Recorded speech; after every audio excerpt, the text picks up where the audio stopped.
Howdy folks, Jamboree here, and welcome to another episode of Film Chums, a Christmas special to be exact. Joining me, making her big return, is Viva Becker! Heyo!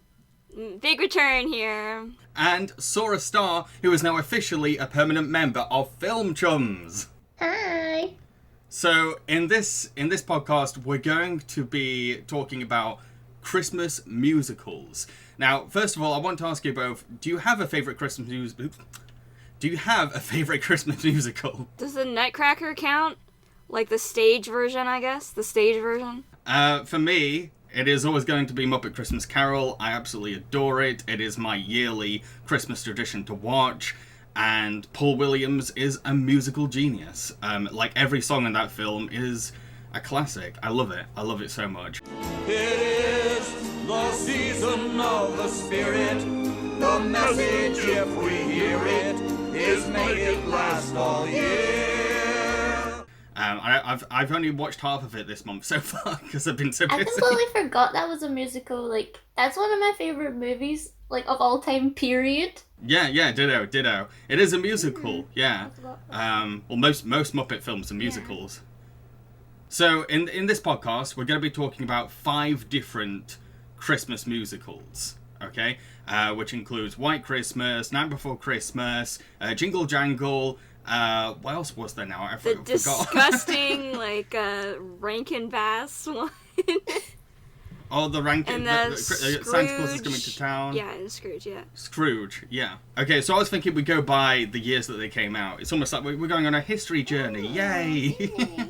So that means we have to start with White Christmas. Bob and Phil are 2 soldiers with a knack for song and dance. After the war is over, they agree to start a double act together and end up becoming national celebrities. When Bob and Phil go to see a live act starring sisters Betty and Judy, the 2 men find out that the siblings are being chased down by their scheming landlord. So Bob and Phil help the sisters escape, then the 4 of them head to Vermont together, so that the sisters can do an act at a Holiday Inn. Once they arrive in Vermont though, it's not only surprisingly warm for Christmas, but we also find out that the inn's manager is Bob and Phil's old army general, and he's struggling to make an income this season. Phil and Bob decide to put on a big extravagant show at the inn, so that they can help promote the general's business, and pay tribute to their military hero. All while Phil and Judy try to play matchmaker to Betty and Bob. However, an inn employee listens in on a call between Bob and a TV host, and assumes that the boys have plans to make the general's tribute show into a commercial venture, when really, Bob just wants to promote a message of sympathy to retired generals on television. After Betty learns about this rumour, she feels very upset, but she never actually confronts Bob about whether it's true. Instead, whenever Bob is around her, she pouts like a little girl, gets mad at him without explaining why she's angry, and then stroppily walks off with a sulk. I'm going to get this right out of the way. I don't get why this film is considered a classic. I don't get it. It's probably the most overrated Christmas film I've ever seen, but what do you two think? I didn't want to say it, but yeah, I was kind of a little bit bored. And the thing is, to say that out of all the films we watched, this was the one I enjoyed the least, and there's a Netflix Christmas movie on this list, that's not a good sign. But yeah, it kind of plods along, and every time it brings up a conflict, it solves it like 5 minutes later. There doesn't seem to be a story happening. There's stuff happening, and there's like goals, but like we have to wait ages till we get there. Mm-hmm. I mean, I don't notice much of a difference between this and like other movies from the same time period. I think in the time period it would be like a good movie. I could see why people would like it. It came out at a really good time for it to be super nostalgic about the war. It seems like it would appeal to dudes that are the age of the main characters a lot. I think it was so fitted for its time, it's not really fitted for now anymore, because it's got a lot of humor that's based on like gender dynamics that aren't really trendy anymore, and there's like a whole part that's like a minstrel show song, that's pretty awkward. Yeah, I knew it was coming as well, because like I I was kind of curious, like, how well has White Christmas aged? And I googled it, and it was like the first thing came up. There's a minstrel song. And I was like, oh no, there's not. No, there's not. I thought even worse than what it actually is. But it's still pretty bad that you've got your two main characters going, oh, I miss minstrel acts. I miss blackface. No. Stop it. I'd rather see a minstrel show than any other show I know. In terms of when the film came out, it is pretty standard, and it's why I wouldn't call it cliched, and I wouldn't call it predictable, because a lot of the tropes that are in this film, they started in that era. I thought it was kind of just like a safe movie, like nothing really happens that's of much like conflict in it, and like I do enjoy like the dancing, and the choreography was really good, and I liked all the costumes. And like I found it kind of hard to keep up with the story though, because I think there was some parts that I must have missed something, because I wasn't sure why the show being broadcast was like a huge deal. So until later on, I realized why, because like they explained it more a bit later. But I found it hard to keep up with it, and I don't know if it's just because like I have really bad face blindness, and everyone in this movie just kind of looks the same. And the other thing is that it's not very Christmassy for a film called White Christmas. I was gonna say that too. Like there wasn't really any real mention of Christmas, and there wasn't even like the kind of like the look of a Christmas film, or the feel of it, or like even the music wasn't very Christmassy. I thought going in that like the stage show they're going to put on would be a Christmas production. But there's one Christmas song out of the whole production, and we don't get it until like the last 5 minutes of the film. I was surprised more than anything, because like once I accepted, okay, they're in Vermont and it's hot, I was like, okay, fine, it's not going to be that Christmassy. But then it was going to be that not Christmassy. I at least thought that like the four leads had a decent chemistry. Yeah. And right away, I was thinking, you know what, this might be kind of fun, like. Two couples that go on the run together on a train and like hide in Vermont, and get up to hijinks. That sounds kind of fun. And then the actual story starts, and I'm like, oh, it's not going to be like that, okay? My issue with the romance is that it's just so childish. I think, yeah. It's so childish. Because every time a character has a problem with another character, they just storm off. And then like the film is like, you've got to feel sorry for this person, their feelings are hurt. They've not let the other character know their feelings.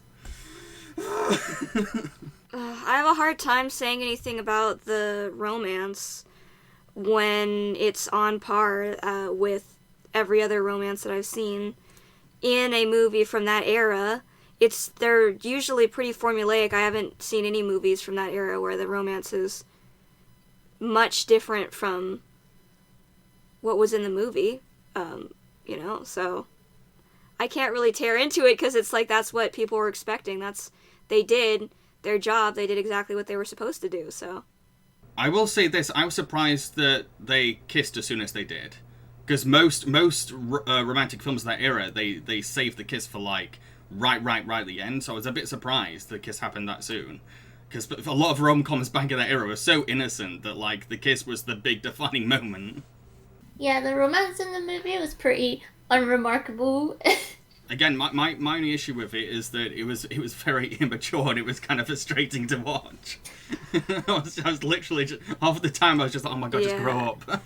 It's nice that they have two flavor. They went for two flavors, though. So, like, if you're getting annoyed with one, you can focus on this other couple that, like, get along with each other immediately. So I didn't mind Phil and Judy's romance, because at least they kind of played it for laughs. It wasn't a great relationship, but like they knew what to find humor out of it. While he had the main romance was meant to be framed in a much more like tragic, sad way, and it didn't work. The main girl should have apologized to the other guy for being really mean to him for no reason. She never apologizes. She's just like, oh, you were wrong, but now you're right again, so it's all good. I'm not going to apologize or anything. Again, it goes back to my point that, like, nobody acts like an adult in this film. Sorry, you said you liked the dancing. What did you like about the dancing? I just thought like there was some like I just really enjoy like dancing scenes and stuff. 'Cause like I just like it and like yeah. I get you. Like, sometimes it's nice to just see some decent choreography. I think the bit I like the most, and this is probably weird, but like that bit where that one tap dancer just like goes super super fast and everyone just stares at their foot. I thought that was kind of cool. Yeah, I liked that. Cool. Yeah, I will admit a lot of the dancing. I preferred the dancing to the romantic plot lines because they at least had some like energy and enthusiasm behind them, but I just didn't. I didn't know what to really get out of them story wise because they just happen. Yeah, it's hilarious how they like show the scene and they've got all these crazy costumes and like sets and stuff, and then they zoom out and they're like, yeah, it happened on this tiny little stage for sure. I just realised that, yeah, because when you see the stage much clearer in the finale. Yeah, and it is quite tiny. I think it was really interesting to me like how nostalgic they were about the war. It seemed like the main theme of the movie felt like looking back and highlighting all of the good stuff that has come in these people's lives because of being brought together in the war, which is interesting, because in today's climate, people usually don't feel great about wars and stuff. What did you think of the General's plot line? Because I thought it was kind of sweet how Bob and Phil were doing this really nice gesture for him. I think maybe I'm just not in the right political climate headspace thing to be like, yeah, this poor guy, he deserves all of this respect and stuff. Oh dang, he's living a normal life. Well, he's just so special, and he's like this special military white guy, and he deserves so much. He should have people lining up for him every day. I'm like, no, dude. I just feel like in this day and age we have a problem with certain populations of people, and they feel bad because they've had movies like this and stuff that are saying, just because of like the kind of person that you are or something, you deserve to have an amazing life that is better and more important than other people, and you deserve all this respect and like fanfare. And then when they live a real life that an actual person would have, it makes them feel really bad because they're like, where's all my cakes and stuff? And then they go crazy and they go and shoot up a school. It's not a well crafted message for nowadays, I think. Yeah, I agree. It is all very dated, and maybe I did get kind of swept up in the emotion of it all. Okay, let's move on to the next movie, which is Santa Claus is Coming to Town. When an orphan called Claus is left on the doorstep of the Kringle family, he's taken in and raised under the name of Chris. The Kringles are happy toy makers, but they can't deliver any of the toys that they make, because a winter warlock blocks the way. Once Chris becomes a man, he vows to deliver the toys for his adoptive family, but he finds out that the nearby Somber Town, which is ruled by the mean dictator Burgermeister Meisterburger, has banned all toys. So with help from a local woman called Jessica, and a rehabilitated winter warlock, Chris must find a way to bring toys to all the sad kids of Somber Town. And I'm guessing right away that Viva did not like this. Well, hey, you know me, I don't exactly have the same kinds of tastes that you do, where you like stuff that's really dumb and looks really bad. I didn't say you were wrong or anything. It's just that you weren't very subtle about disliking Rankin Bass. I was like, oh, right, okay. Now, I know what you mean about Rankin Bass. I say this as a stop-motion animator myself. Their animation is not very good. It is, and you can tell, especially when you watch a Rankin Bass film after watching Night Before Christmas, you really notice the difference. Yeah. Like the animation is just so jerky, and whenever I'm watching a Rankin Bass film, because of my qualification, I just want to dive into the screen and be like, no, move that, stop, no.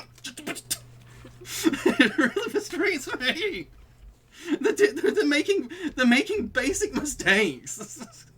Yeah, it seems like everything in the movie was like they were trying really hard to bring something, and it didn't work. Everything, like the story, the character design, the animation. So what would you say is your problem with the story? I think it's too ambitious. They tried to put too much in with the resources that they had, and so they had a lot of things they wanted to happen, and every story beat had to happen in a rushed manner to get it all in there. And it also seemed like the story was just constructed out of tropes that they'd seen before, and they're like, oh, let's put this in there then. Yeah, and this is the 70s by now, so like they've run out of excuses to say, no, this is the first time. So Sora, what did you think of the film? Well, it looks horrible, but I actually kind of, and like the more I got into it, the more I kind of enjoyed it. Like when I realized that, like, I don't know what I was expecting, because I thought this was gonna be a live action movie. So when I put it on, and it was like, I don't know what it was. Scary postman voiced by Fred Astaire. Yeah, that was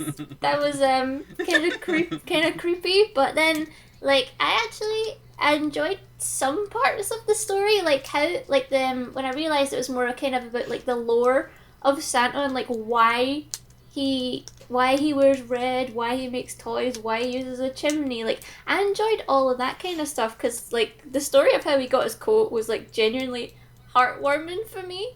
And then like how like Santa became an outlaw, like that's not something I ever think of Santa being, and like that's interesting to me. And like how, like, why he has to come at night is because like he's running away from like the police or whatever it was, and the only time he can get in houses is at night under the cover of like dark. So like I enjoyed all that kind of stuff, and I really liked some of the visuals. I really enjoyed like how this town is all like desaturated, and then Santa comes in and he's wearing this bright red coat, and you're like, oh. Do you guys have Rankin Bass? Like, you don't have Rankin Bass like on the TV, do you? A lot. Okay, I should have made that clear right away. So yeah, okay, so Rankin Bass in UK culture, it's like niche obscure. And like if you ask a random person in Britain, hey, are you going to watch a Rankin Bass film this December? They'll most likely go, who? Yeah. Because it is very much, it's more of an American thing, and for us, we're more into like the Creature Comforts, Christmas Special, the Snowman, Father Christmas, that kind of stuff. But like Rankin Bass it's mainly the animation nerds that would know who they are. But for me personally, I enjoyed this film fine. And like Sora, I think what attracted me the most to it was just the building of the Santa Claus legend and explaining each of those kinds of details. But I also agree with Eva that like it kind of rushes for those details because it's only 50 minutes. It's only 50 minutes long, so it's kind of like, right, we've got this like good versus evil story going on. Yeah. But we've also got to like explain who Santa is and how he became Santa, that kind of stuff. So yeah, I agree with you know both what's of you, hilarious? They're explaining all these like details about Santa, like with the stocking and all that, and then the end of the story is just like, yeah, and then he basically just lives longer than the evil guys, and that's it. And you're like, you're not gonna explain how this dude lives for centuries? They never explain that. Yeah, and like it really rushed the ending for me, because I thought there was gonna be like more hijinks of Santa getting the presents in, but then I blinked and then a wedding was happening and then it was finishing up, and I was like, wait a minute, what happened between that like 2 seconds that I wasn't paying attention? Yeah. However, for Rankin Bass standards, this is one of the better ones. I will say that. This is definitely one of the better ones, and I definitely got Christmas feels when it was that scene where they created the Christmas tree for the first time. I was like, that was a moment where I was like, oh yeah, I can see why when people watch this every December they would get the festive feels. Yeah, he didn't. Oh man, why they make Chris so creepy though? He has like a whole song number where it's like, oh little children, come sit on my lap. Oh, that was so creepy. Come give me a kiss. Creepy. And I'm like, dude. The whole song is basically. If you let if you kiss Santa, he'll give you a toy, and it's like, what? There's this random adult stranger has just walked into town and said, "Hey kids, give me a kiss and I'll give you a toy." I'm like, that's not aged well. There's a lot of things in Rankin Bass films that haven't aged well, and that's probably on the top. Yeah. That's probably like top tier kind of like cringe awkwardness when I saw it's this whole song as well. It's not even like a throwaway line, it's literally the whole song. There's so many funny things like that where they like don't necessarily develop Chris very well, but he has to do these things and then it just turns into accidental comedy. Like my number one favorite part of the movie is like when it's the narrator's like, and then Chris grew up and he became a man, and then Chris just turns around and he's like, I'm a man now. I'm like, okay. That's pretty alright. I get it. He's a man now, alright. He's just so so like the way they animate him, like the voice acting performance, and Mickey Rooney, I think, wasn't it? Yeah, just everything about him was so creepy. I don't think I've ever seen a Mickey Rooney character that's not creepy. So it wasn't the best casting choice. He sounds, whenever he tries to sound happy, he just sounds phony. And that's because in real life, Mickey Rooney was just miserable. I came to town, and look what I brought. Toys! Real toys! Why, sure. Compliments of the Kringles. The one thing that I will definitely 100% stand by is that I friggin' love the Winter Warlock. Yeah. I love him so Who's much. like, and like the inexplicably evil for 17 years Winter Warlock, and then you give him one toy and he's like, yay! Toy train. It's so cute. It's super rushed, but it's just adorable. That like that's all it took to like make him just become a good guy was just a choo-choo train. I was like, that's freaking cute. And like it's interesting as well. Like as soon as I saw him, and as soon as he went good, I was like, that's where Ice King comes from. I was immediately like, yeah, I see what Pendulum War did now. Like the similarities are very similar. And I'm a massive Ice King fan, so I think that's a big reason why I had a soft spot for Winter Warlock. But I like, even though, yes, his transition from evil to good just happens throughout a song, I like that he's just this sensitive old man who's magic, and yeah, I like it. No, I'm crowded.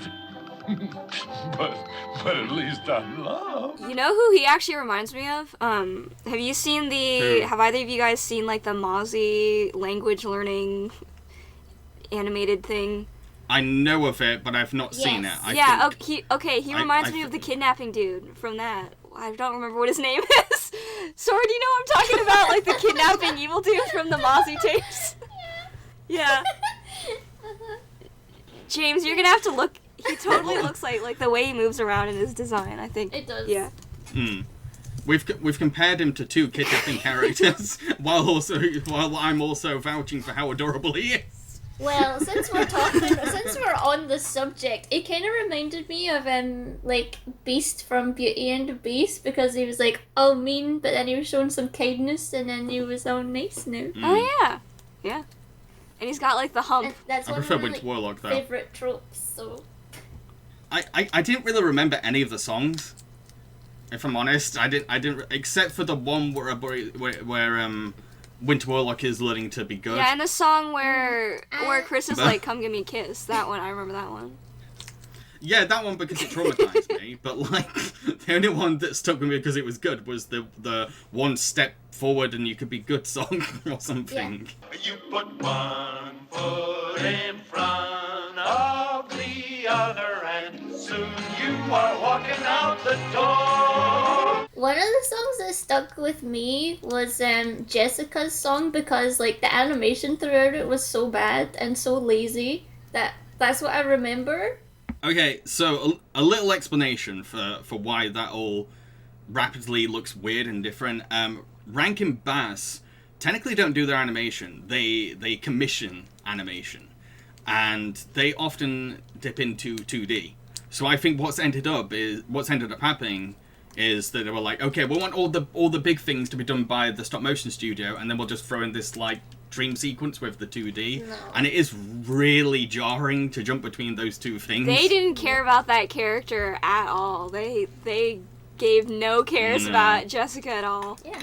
And it's a shame because, like, there was they could have done something with her. Like, the idea of this character who lives in an oppressive town where she bows down to the system, and then here comes this rebel that shakes things up, and she realizes, oh no, this isn't right. But it happens in a heartbeat. It's just Chris appears and is like, oh, this is bad. I should change and marry him. Yeah, can we get a picture, like, can we get instant replay of, like, the very first time her model is on, like, her, little fake eyelashes pop off, so, like, for her whole first scene, her eyelashes off her eye? I thought that was hilarious. I did not see that. I didn't see it. One of her eyelashes is completely, like, hanging off and is, like, sticking up for her first scene. I'm like, right, come on, dude. You move the doll. You have to, like, move the doll by hand. It's not like you didn't notice this for, like, the week or whatever that you were making the scene. But yeah, I'd say I didn't mind this one, to be honest. Like, like I said, at least gave me the Christmas feels. Yeah, it was okay. And it gave me Winter Warlock. I might rank it, like, on the same level as White Christmas. I mean, Really? I guess White Christmas has, like, the racism in it, so it might be a little bit lower, but I feel like White Christmas tried more with the, like, the script writing. I didn't think the script writing on Santa Claus is Coming to Town was very strong at all. But I think that's mainly down to it being a 50-minute special, really. Yeah, If they would give it, maybe. I think if it was like an hour and a half film, I feel like it could at least be a good film.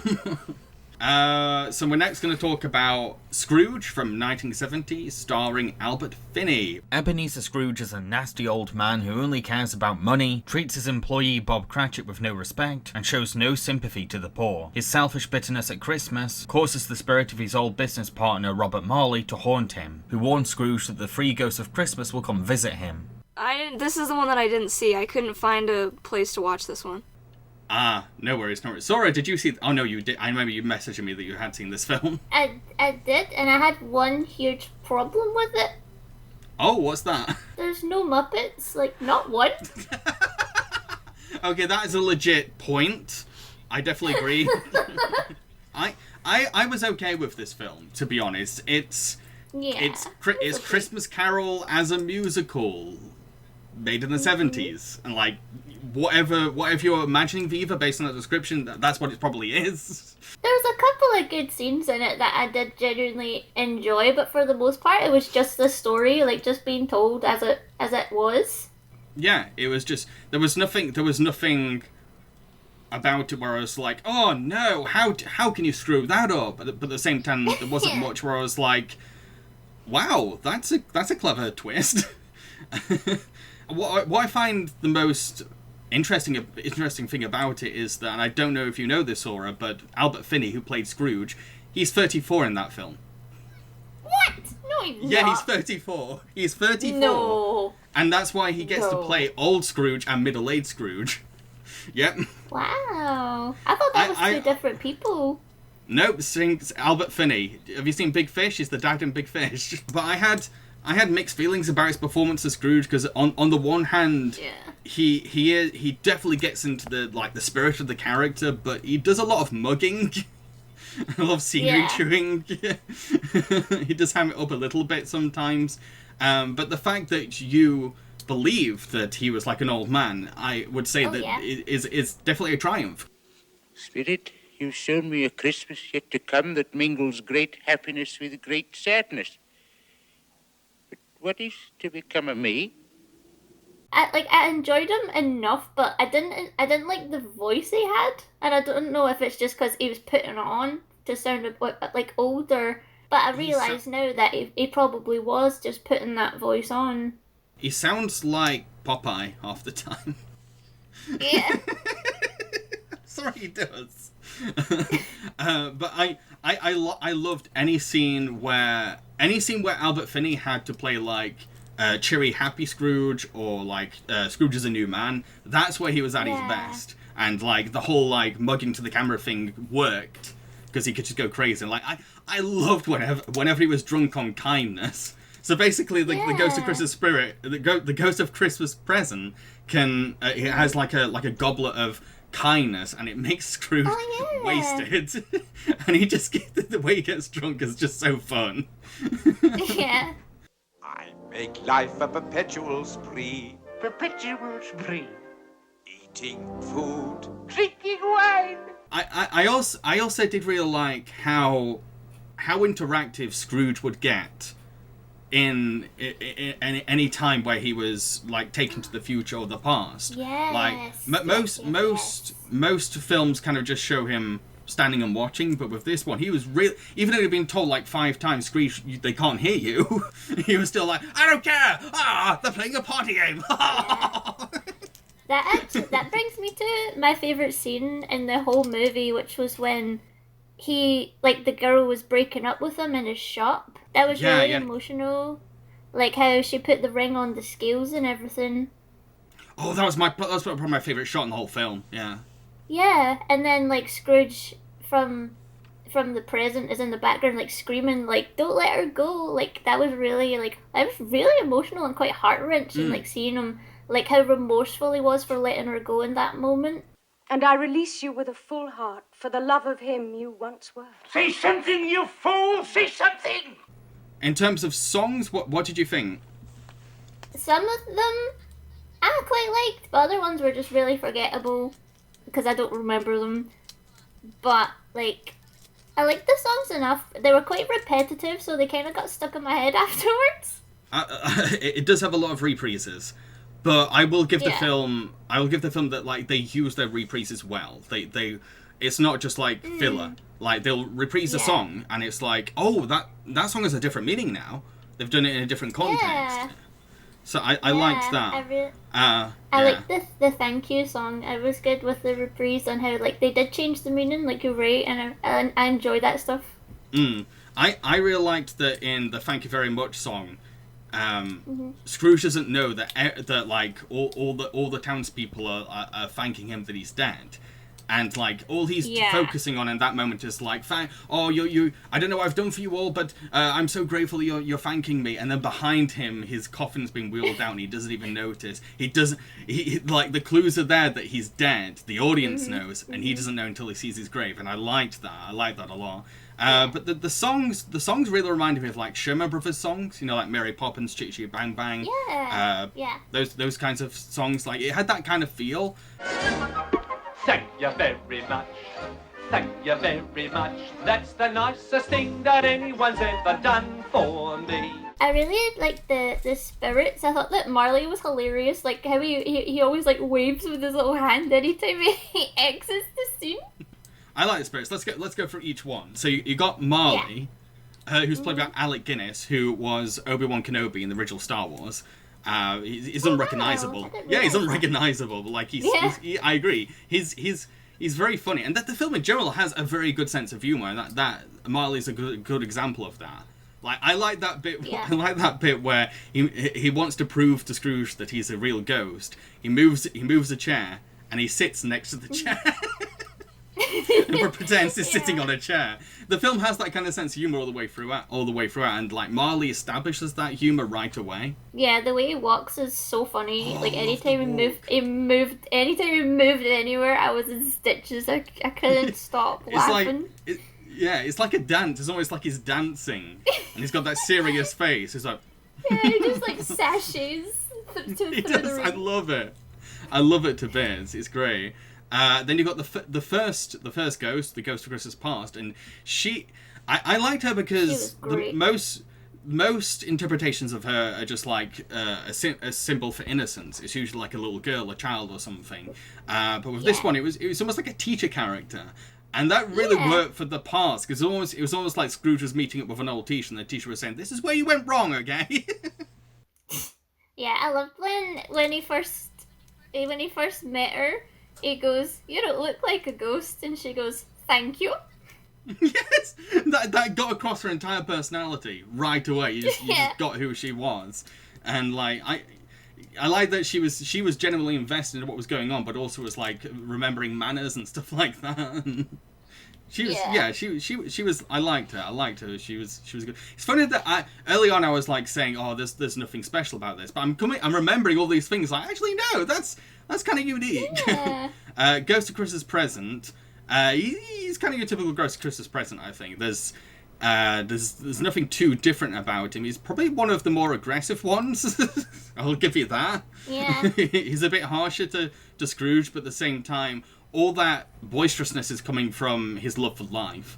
Yeah, I thought that he did a good job, and I liked his costume and that. The costume was great, especially that reef hat they had. That hat was sick. It was great. With like the icicles on top of it as well. Yeah, it was great.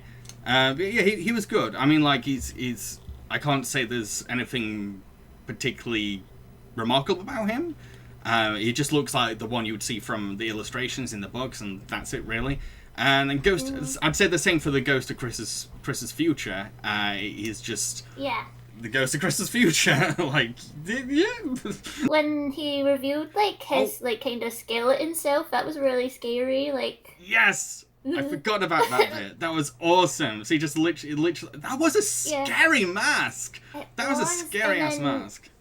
And then when Scrooge ended up actually like seeing what's gonna happen to him after he dies, like I don't think I've seen that in any other. No. Because usually when he falls in the grave, that's him. Like he falls and he wakes up. Like, but this one really takes you there, and he goes like he meets up with Marley in hell, and then Marley's like, "I will show you to your quarters." And then his room is like the same office that he's making Bob work in the same conditions, but worse. It's almost like it's a great punishment. It is a really great punishment. I like that in that moment as well. Marley is still like being really kind of like dry-witted and sassy. He's still kind of like he's got a bit of a wink to the audience going on, even though his friend's now in hell. He's just like, oh, I've seen that chain, mate. That chain's right bad. Oh, you don't know what you're in for, mate. It's so big.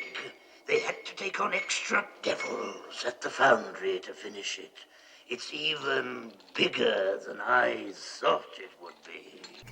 Yeah, I was kind of disappointed with the chain. I was hoping that there would be so much more, like way more chain for Scrooge. Like it was kind of, I was expecting like to go on and on and on and on and on, but it just kind of, it was a lot bigger than Marley's and a lot heavier looking.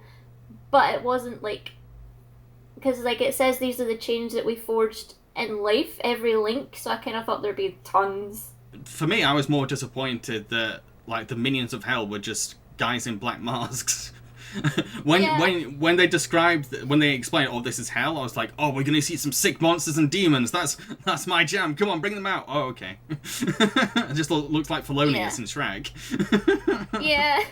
Overall, I'd say that this is pretty good. Like, if I was to like rate it, I'd like it's like a 4 out of 5 kind of film. Like, it's nothing outstanding, but it's a very good effort. It really is. Like, if you wanted to get someone to Christmas Carol, this would be a good suggestion. Yeah, and like I was enjoying the movie more as it was going on, because like when I started it, I was kind of like, ugh, I'd rather be watching the Muppets. But then, like when we got when like the ghosts started appearing, that's when the movie like really starts. I'd say for me. Is everyone ready for the next film? Yeah. Okay, so next we're going to talk about The Nightmare Before Christmas. In the world of Halloween Town, Jack Skellington is worshipped as the king of Halloween, but Jack tires of the spooky holiday everyone associates with him. One night, while wandering the forest, Jack finds a series of doors to other holiday dimensions, and he falls into the festive cheery land of Christmas Town. This experience inspires him to bring Christmas to Halloween Town and take over the job of Santa Claus. However, his friend Sally sees a scary premonition that foresees this year's Christmas being a disaster. To make things worse, the original Santa has ended up in the hands of the evil monster Oogie Boogie. Viva, what did you think of this film, and did you grow up with it as well? Sort of. I resisted watching it for a while because it was really trendy when I was growing up. But, it's the only film on the list of films to watch that was good, so yeah, it's pretty good.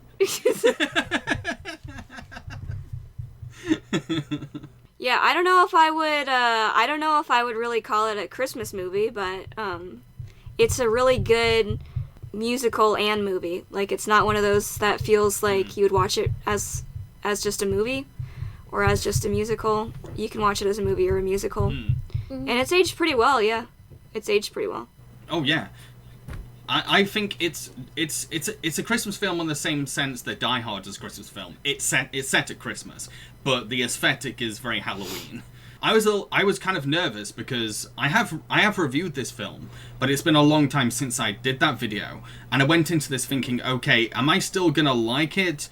Because I really wanted to go into this with some objectivity. I wanted to put down my rose-tinted glasses because I was obsessed with this film growing up.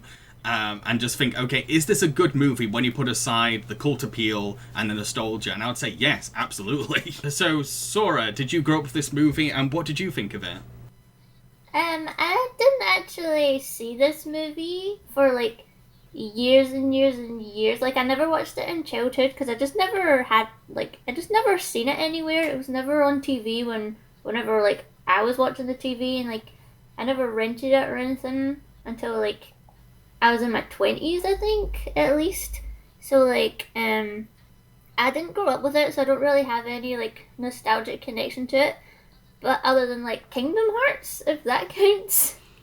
So we got, like, one neutral, Sora's, like, neutral. James, it sounds like you're a simp for the movie, and I was really, like... yeah.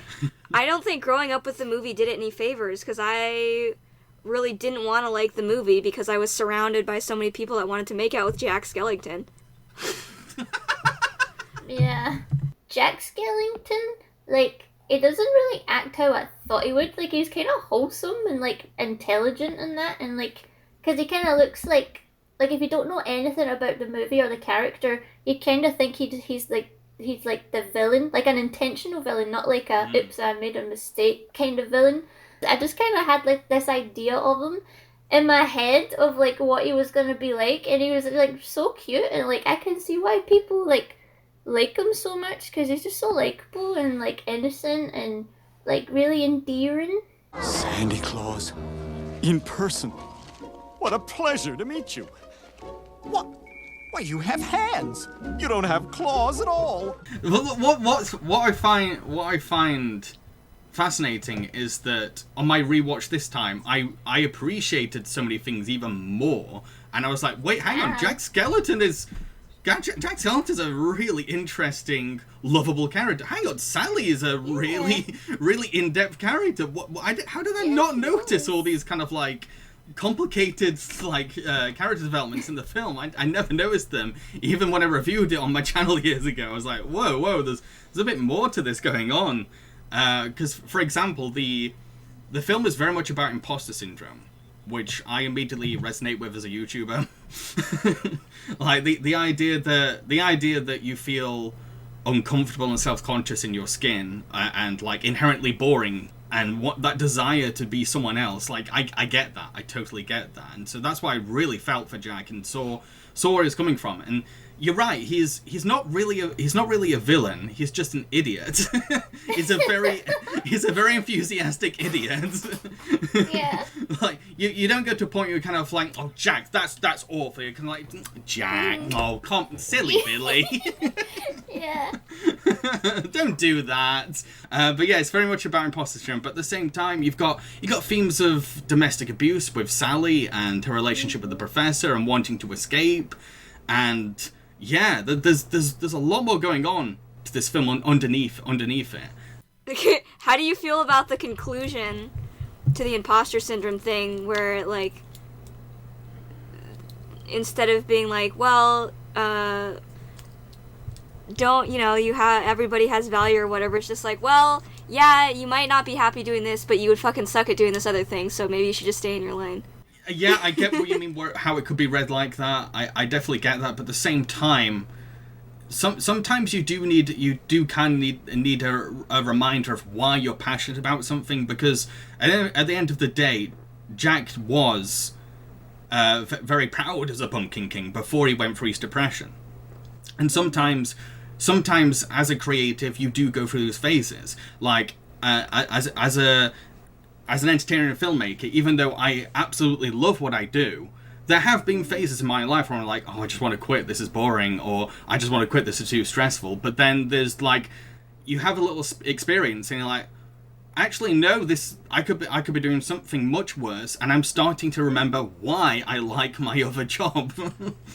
So like, I get why it could be read the other way, but from my perspective, I really resonated with that kind of arc. Some of the like character models made me uncomfortable because some of them are quite creepy. Like anytime the professor talked, I was like, ew. He's got fish lips, yeah. And he can open up his skull and plays with his brain. Yeah. And then even like just in the opening song, like all of the creatures you see, some of them are really like ew.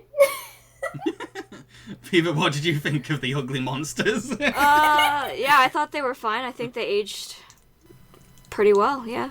I love them. I absolutely loved them. Even as a kid, I was like, this looks horrible, but I love it. But that's because as a kid, I was a massive horror fan. So I was like, this is my jam. And there's a lot of kids that are into like weird, gross, and spooky and scary stuff. And I don't think there's enough films that target that demographic of kids, because they think that all children like the same thing and they all like light-hearted, cheery stuff. And some kids, they come across something like, ooh, this is kind of quirky and weird, but I like it. This is my thing. And Nightmare, it is a film that's filled a void for a lot of kids that needed this kind of movie. How much of this was actually Tim Burton, though? Because I think they did a really good job of designing the characters. They put effort into the background characters as well. And whenever this movie comes up, people say Tim Burton. But in my understanding, Tim Burton wasn't even that involved with the movie. Like, he wrote the poem, and then he handed it off to Henry Selick, and then he was there like a couple days of it. Yeah, he was. Yeah. Okay, so yes, this is pretty much a Henry Selick film. It really is, even though it says Tim Burton's. And there's a lot of people that debate. They're like, "Oh no, it's really a Tim Burton film." It's like, no, he was like Viva said, he was hardly ever there. But it does have his fingerprints on it. There's no way around it. Like, he definitely had some creative decisions, but I wouldn't say that like everything was from his head. A lot of it was definitely Henry Selick and his artist team. I know that Tim was like giving references, like the artist, I think it's Edward Gore or something. So like he said, these are the kinds of things I think it should look like. But Henry Selick's team just went all out with it and did what they wanted, really. I mean, like, Tim didn't even have anything to do with the script. It was written by Caroline Thompson, who also wrote Edward Scissorhands. It's because he was busy directing something. I can't remember what exactly, but yeah, he was busy directing something else. So in terms of, like, the aesthetic, I wanted to see what you knew about that. And then, I think they did a good job with almost all of the models, making them unique, making them fit with their theme, like even the background characters and stuff. The one pair of models that is a little bit questionable to me is the Japanese kids. I assume they're Japanese. They made them pretty yellow, and they made their eyes like really squinty. And I think that's something that I notice in like stop motion animation a lot, is they struggle to make Asian characters that aren't super yellow. Like the whole Isle of Dogs, all of the freaking Japanese characters are like bright yellow, and I'm like, all right, buddy. I feel like the only stop motion thing where they actually put effort into making the skin tone like a real skin tone that someone would have is Kubo and the Two Strings. I knew you were gonna say Kubo. So I would say that they did a good job on almost all of it, except for they made those two like Japanese children real yellow, and I'm like, why are they so yellow? I don't know. Favorite song? So, I don't want to decide my favorite song. I don't. Throughout the whole film, I was literally doing that. I was like, which is my favourite? Oh, this one's great. Oh, no, this is my favorite. No, this is my favourite. No, this one. Well, are you a professional? I kind of thought you were a professional, James. Oh, it's so friggin' hard. It's so difficult. What's your favorite, Viva? My favorite is the Santa Claus kidnapping song. Oh, it's so good. Get Mr. Santa Claus. Yeah. Oh, so good. That I love that one so much. That's definitely on my top 5 at least. Oh my god, there's 5 songs in the movie! I don't know! Closest is This Is Halloween, but that's maybe because it's the one that, A, I best associate with this film, and B, the one I know the lyrics to the most. So your favorite is the Sandy Claus one, Viva. Why is it your favorite? Because I think it has the catchy music, lyrics, and sight gags all working together optimally. I feel like some of the other songs, they'll have a good catchy tune, or they'll have writing that progresses the story, or they'll rely a lot on sight gags, like Making Christmas, that one mostly relies on sight gags. But I think that I feel like the kidnapping one has all of those 3 elements really good and all together in the same song. Sora, what is your favourite song and why? Well, I love a good villain song, so that's why Oogie Boogie song's my favorite. And I also love the kind of I love that jazz swing, kind of style of music, and his voice is so good. And then the visuals are really, the visuals are so good too, and it just all comes together. You're joking. I can't believe my eyes. You're joking me. You gotta be. This can't be the right guy. I'd love to see a whole bunch of sequel films where Jack goes into the other worlds and sees what's I'd love to see the St. Patrick version of this movie. So the closest we got to a sequel was a video game, and I'm not talking about Kingdom Hearts. There was a Nightmare Before Christmas 2 released on, I think, PS2 or Xbox. It's technically the sequel. That's how the story got carried on. I've never played it. Yeah, that sounds perfect. Okay, so the last film we're going to be talking about is Jingle Jangle, A Christmas Journey. Long ago, inventor Jeronicus Jangle found a way to bring his new toy Don Juan to magical life, and planned to mass-produce Don for kids everywhere. But the little matador hated the idea of there being more than one of him, so he convinced Jeronicus's apprentice Gustafsson to steal his boss's invention book and start a toy company of his own. As time went on, Jeronicus lost his spirit for toy making, and his wife sadly passed away. All the grief caused the inventor to neglect his daughter, who decided to move away once 18. Many years later, Jeronicus, now played by Forrest Whitaker, has turned his once beloved toy store into a pawn shop and works alone in the dark.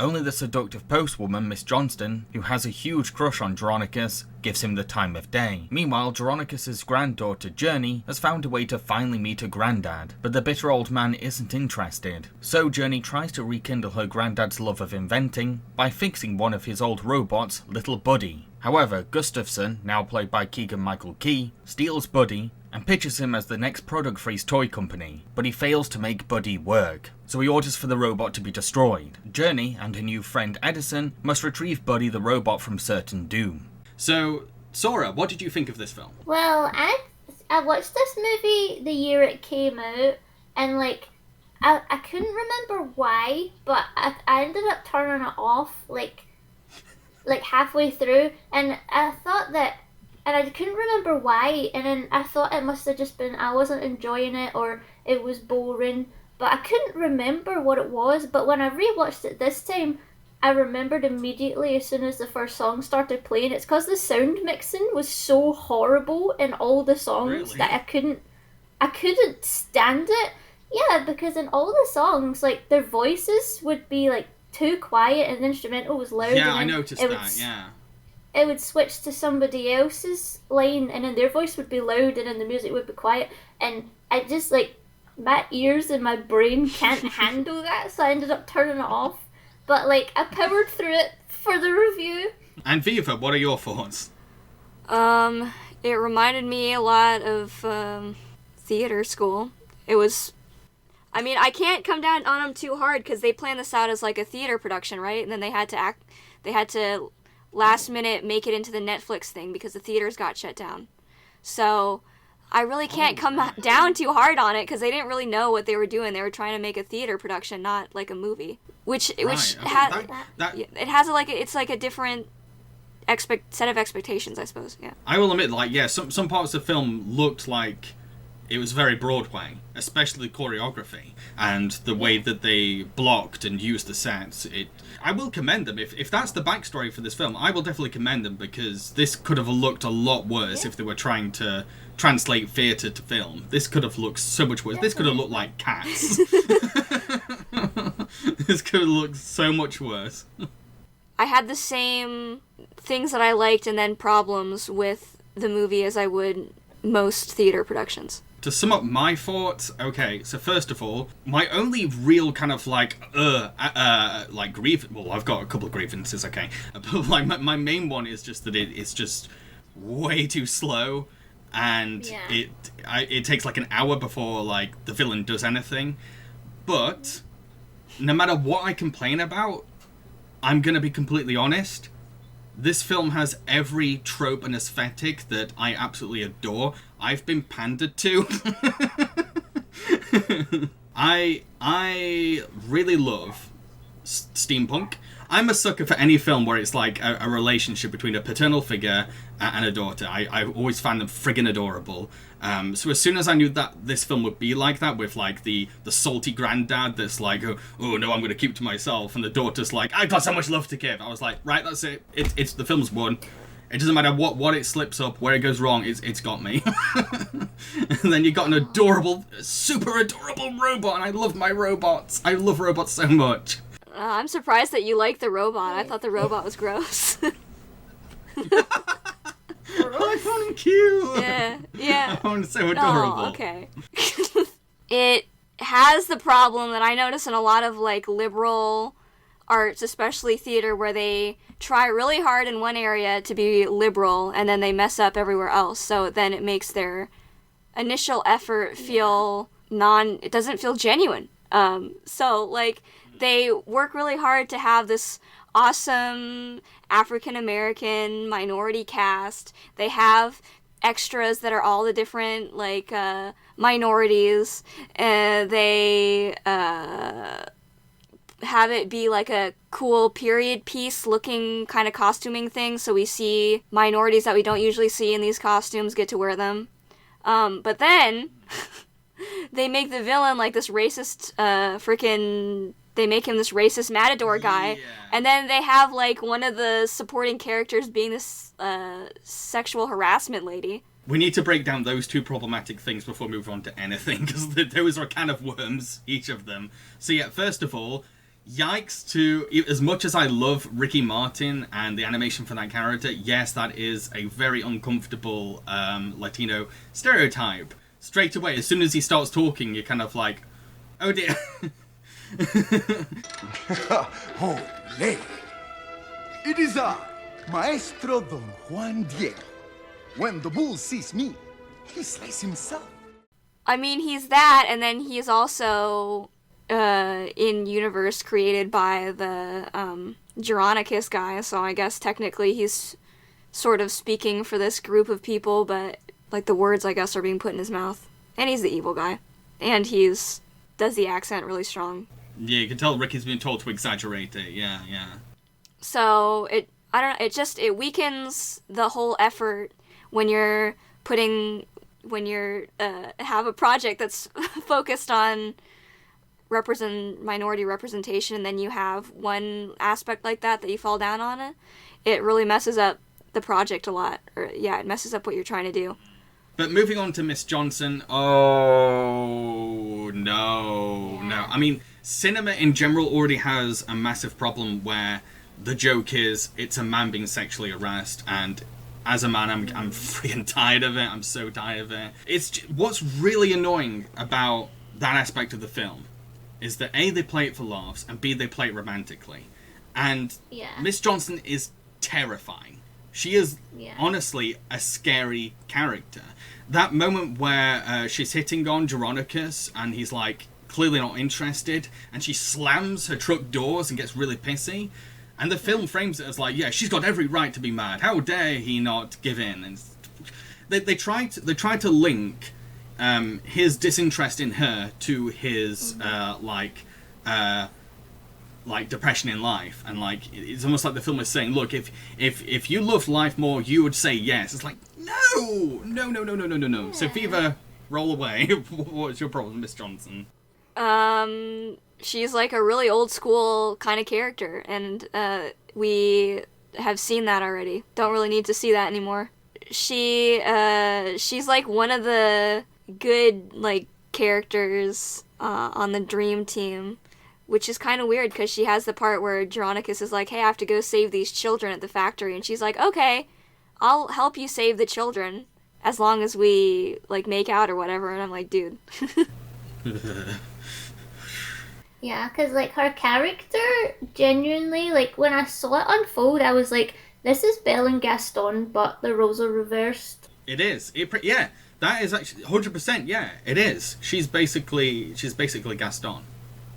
Yeah, because, like, if she was, like, if Geronicus was a woman, and then, like, Miss Robinson was a man, and then, like, she had lost her business, lost her family, like, was, like, our careers down the pan, her rivals are succeeding and she's in the dust, and then like this guy comes in and is like, hey, you should smile, like like the whole song is just that, like, hey, you need to smile, and then like he would be like the sleazy guy that you don't want anywhere near your protagonist. But here you're right, like it's played romantically in that we should like be supporting this budding relationship, and it's horrible to watch.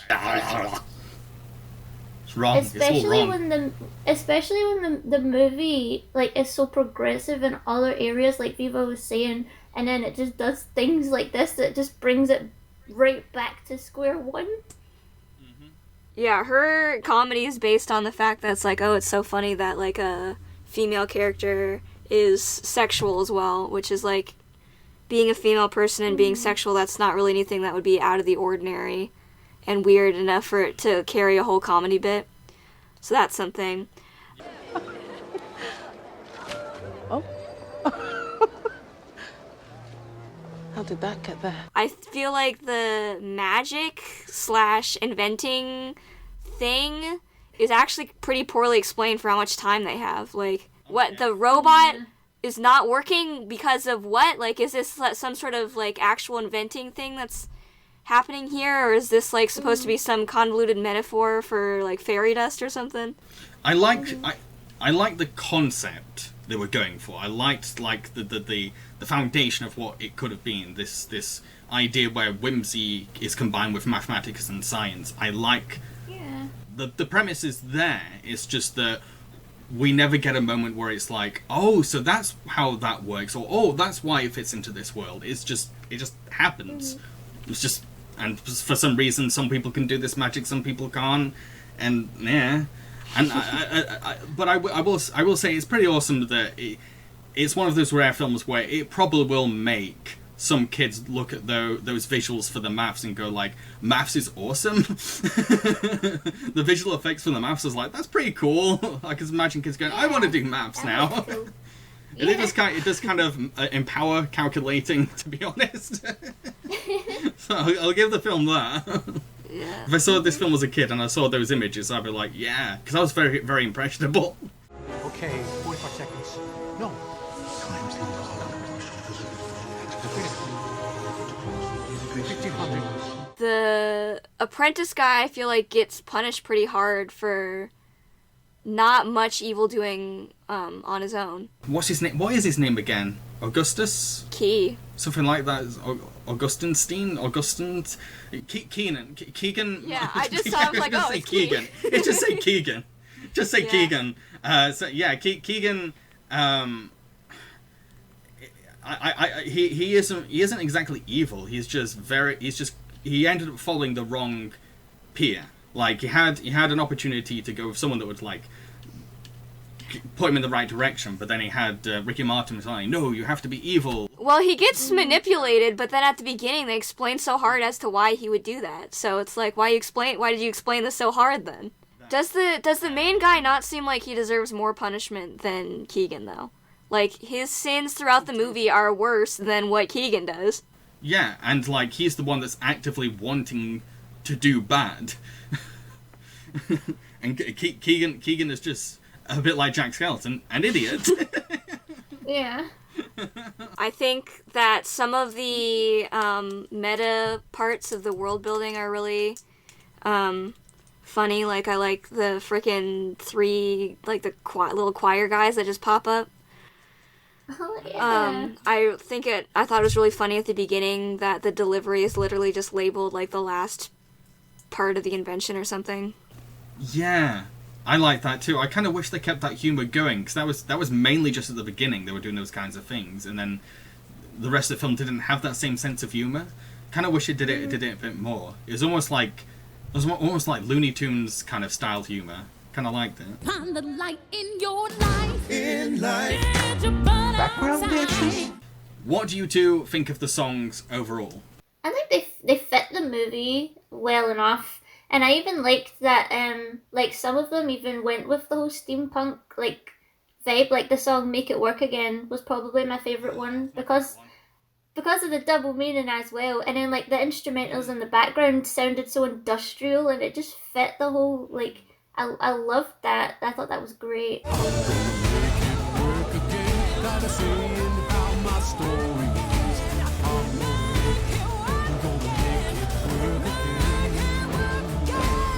Kind of wish they had more steampunk songs like that in the film.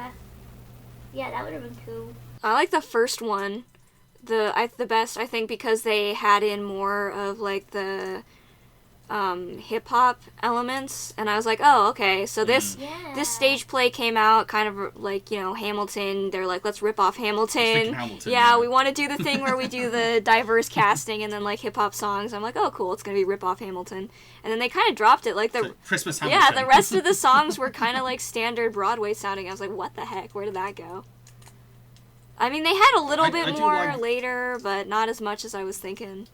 Yeah, it does seem like it's not too sure which genre to go with. Like, it knows its influences, but it's not exactly consistent. It doesn't sound like a complete like soundtrack. Yeah, there's some of them do sound a bit like first drafty kind of sounding. I really enjoyed the songs, and unlike all the other musicals that we watched on this, well, most of the other musicals, I remembered the songs. Oh, I love Keegan's song. I loved Keegan's song as well. What one? But that's technically a villain song. The bit where he's introducing his Twirly Whirly.